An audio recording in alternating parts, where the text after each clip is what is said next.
In this third session, we're going to look at what is meant by the burden of hearing impairment and disability.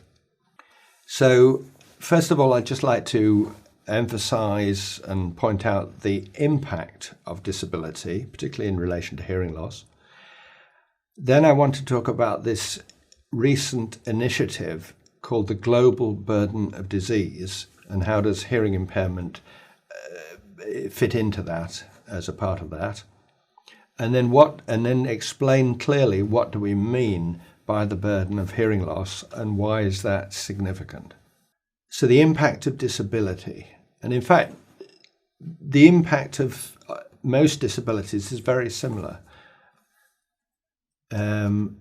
Disability affects school attendance, it affects people's work, so the labour market.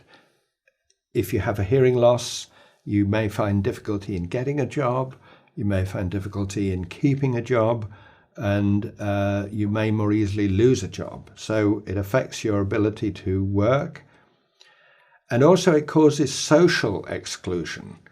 If you have a hearing loss, you may feel excluded from the rest of the population or your particular group that you're with, at school or at work or amongst your friends, if they are hearing friends. And you may even get stigmatized because of your hearing loss. You sort of purposely neglected or even ridiculed because of your disability. And you may have barriers to accessing health services and other services as well because of your hearing loss. And all these effects accentuate your poor health. Because of the disability, you may already have poor health, but the impact of the disability makes your health worse. And also your socio-economic situation, your wealth and your income generating capacity. So that's the impact of hearing loss. And this relates to what we call the burden of disease or the burden of disability. And it's not just in hearing loss, as I said, it occurs in other disabilities. In fact, it occurs in all diseases.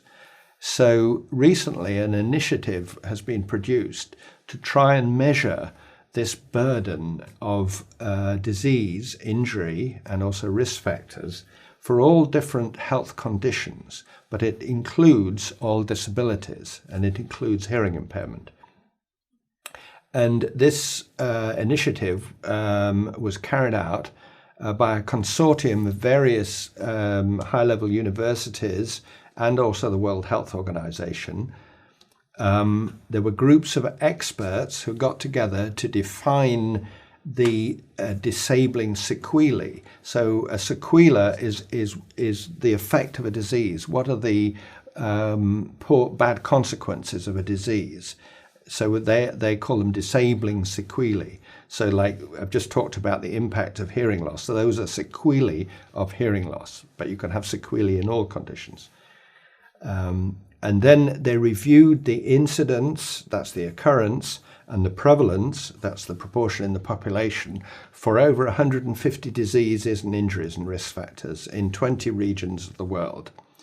And they had groups of lay people to define hearing loss. How would they define loss of hearing from a lay perspective? And they did that from every other condition as well: blindness, heart disease, cancer, mental health, all these things. And then they did community surveys to determine something called disability weights. I'll come back to that in a minute. And also the time people spent in these different health states. And the outputs from this initiative were estimates of the burden of disease for all different health conditions for the years 1990 and 2010. And they're measured by something called a DALY, a D-A-L-Y. A DALY is a disability adjusted life year. I'll try and explain to you what this means. In effect, one DALY is 1 year of healthy life lost. So if somebody dies early, in other words, they have premature death, they die so many years before they ought to have died in the average age of death in the population because of a particular disease or disability, then that the number of years of life they die early, or in other words, the number of years of life lost, is the premature death, and that's measured by something called YLL. But people with disability live a long time with that disability, and somehow in this initiative we want to measure that as well. And so the number of years they live with that disability is multiplied by a weight, that's a factor, which increases according to the severity of the disability. So that's called YLD, which is years lived with disability. And then the two measures are combined, are added together to produce the number of DALYs for that particular condition in a particular year. Now, hearing loss doesn't cause much premature death. It does cause a little, but not much. Most of the disabling effect is due to years lived with disability.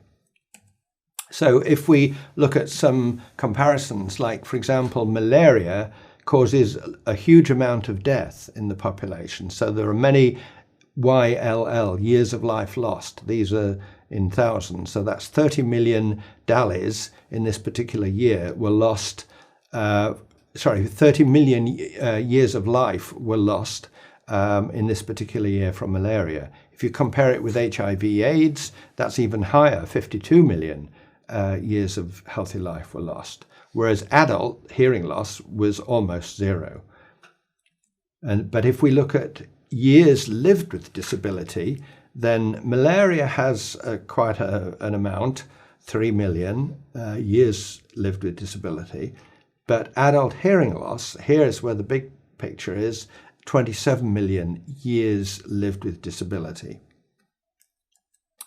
And if we rank, if you look at this left-hand column, we are ranking all the different conditions that we're looking at. We're ranking them according to the proportion they contribute to the total number of years lived with disability. So the health condition with the largest proportion of years lived with disability was depression. That was 12%. The next ranking one was other unintentional injuries, 4.8%.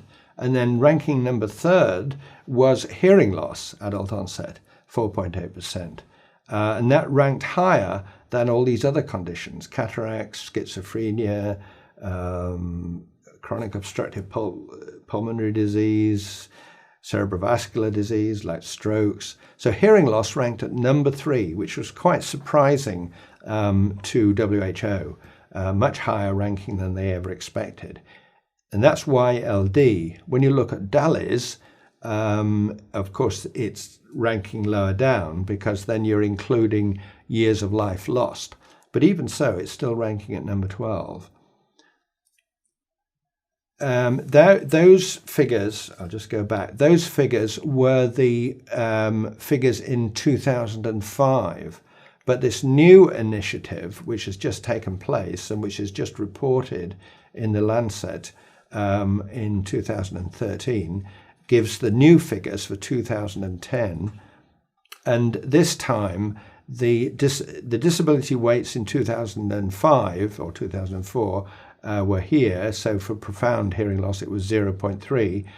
Now, in the new initiative, the disability weights have gone down by a factor of 10.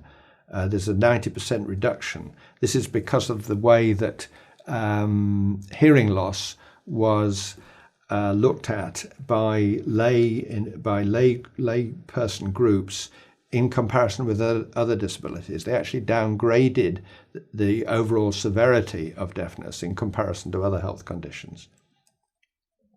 So from being ranked at number 3 for years with years lived with disability, in this new initiative, the 2010 initiative, it's gone down to number 13. So you may say, well, that's a good thing because it's ranking less.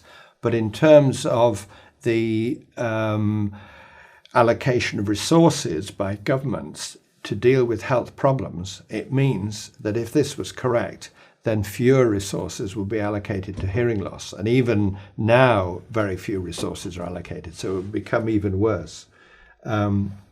So in a way, this is a difficult problem. And there was actually quite a lot of criticism of this methodology, of these new disability weights, for various reasons, because the method tends to focus on health, whether or not you're healthy, but people with deafness and also blindness, the same effect was seen there, are not really seen by lay people as people who are ill. So they were actually, their disability weights were downgraded. And other things like people with severe or profound hearing loss are not very frequent in the population, so may not be known about, and people in lay groups didn't know about them, and so forth. So there were a number of criticisms of these disability weights. A new paper has just come out, published a few weeks ago, in June of 2015, which has looked at this whole issue again, and now has decided that the disability weights for the new initiative were set too low, and they have brought up the disability weights back up again, not as high as they were originally in 2004, but they're certainly quite a lot higher than they were in the original 2010 study. So this is an updated version of the 2010 study. And in fact, this shows that now hearing loss for 2013 for years lived with a disability, YLD, it's now ranking at number 5. So it's come back up from number 13. So in other words, governments, when they're going to be allocating resources, if they look at this data, if they use this method, which WHO hopes they will, then they're more likely to allocate resources to hearing loss when it's ranking at number 5 than if it had been ranking way down here at about number 13. So this is also useful in cost effectiveness research, because this is a paper that was looked at cost effectiveness of strategies against vision and hearing loss in sub-Saharan Africa, and this was actually part of a larger study which looked at the cost effectiveness of interventions against a whole group of non-communicable diseases in sub-Saharan Africa and in Southeast Asia. So just to show you, this is an example of where the GBD work is used. What they do is, in measuring cost effectiveness, they look at the cost in international dollars per DALY, disability adjusted life year, saved. So that's the cost of saving one DALY. And that's the way they measure cost effectiveness. So in other words, the lower the cost per DALY saved, the more cost effective an intervention is. And so here's various interventions against various causes of blindness and deafness. And you can see that the intervention against chronic otitis media, chronic middle ear infection, it has the shortest black line. In other words, it's the cheapest intervention. So it's the most cost-effective intervention, chronic otitis media. It was more cost-effective than an intervention against trachoma or cataract or refractive error and so on. And then this group was compared with many other conditions, different cancers, cardiovascular disease, diabetes, respiratory disease. And you can see that this level is the shortest level, even in comparison to all these other interventions. So treating chronic otitis media was very cost effective. So in theory, this intervention should be utilized by governments because it's very cost effective. You get more bang for your buck without intervening there. Unfortunately, though, the data that was used to calculate these cost effectiveness were the old data, the 2005 data. And if they were to use the 2010 data when the disability weights had gone down, that would in effect make it more expensive to use the same interventions, and so the cost effectiveness would be much less, and so governments would be much less likely to use them. Now the disability weights have come back up to some extent. The situation is better in the sense that governments are going to allocate more resources, because we're still looking at the same data. It's just as to how you assess the level of disability in those same populations. So that's an overview of global burden of disease, particularly as it relates to hearing loss. Thank you for listening.